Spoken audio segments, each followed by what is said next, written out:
ఎలాగనున్నాడు భగవంతుడమ్మా నాయన స్వాములు వారికి 18 సంవత్సరాలు వచ్చిందండి. వయసు వచ్చిన స్వాములు వారి అల్లర పళ్ళు ఎక్కువైపోతున్నాయి. ఆకతాయి పళ్ళు ఎక్కువవుతున్నాయి. ఏమిటంటే నువ్వు వాగిది ఈగలేవరా ఆ పిల్లాని కొట్టు ఆ పిల్లాని కొట్టా నువ్వు విధిది ఈగలేవా ఈ పిల్లాని కొట్టు ఈ పిల్లాని కొట్టా నువ్వు ఇంటి మీద పెట్టేసి నీకు పేనావు ఏదో పేనావా పగిటి మేకలకే నోళ్ళు కాటేవు నోళ్ళు కాటేవా బాధకమ్మ ఎడబాటోలో పెట్టు ఎడబాటోలో పెట్టి అన్నరా పల్లమ్మ అక్కడయ్యే పడదు అక్కడయ్యే పడలేయా నాయన ఆ ఈదికెళ్ళి ఈ ఈదికొచ్చి ఇంటి మీద పెట్టేసి తాగేడు మేకలకి భార్య భర్తలకి ఎవరి పిల్ల కొడితే కూత పిల్ల కాక పిల్ల నీ పిల్ల తల్లి పేరమ్మ దగ్గరకు వచ్చి అన్నరాట మాట్లాడి ఆడిపోసారంట. ఆ కన్నాతల్లి పేరమ్మదేవి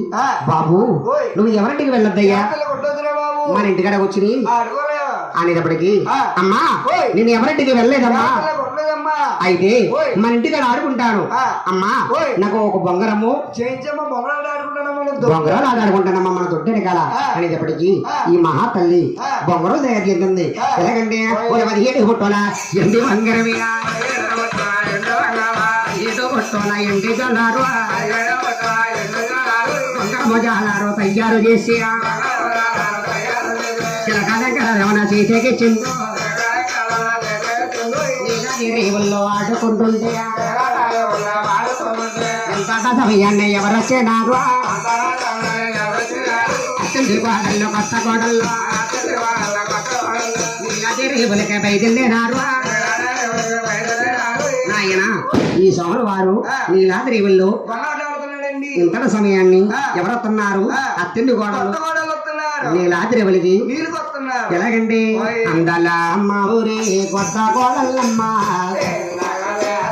నీలాది రేవులకి బయలుదేరారమ్మ సొంపలతోనమ్మ నడుచుతానున్నారే ఎలాగానున్నారు కొత్త కోడళ్ళమ్మ అయ్యారే నడకలతో నడుచుతానున్నారు ఎలాగానున్నారు కొత్త కోడళ్ళమ్మ వచ్చారు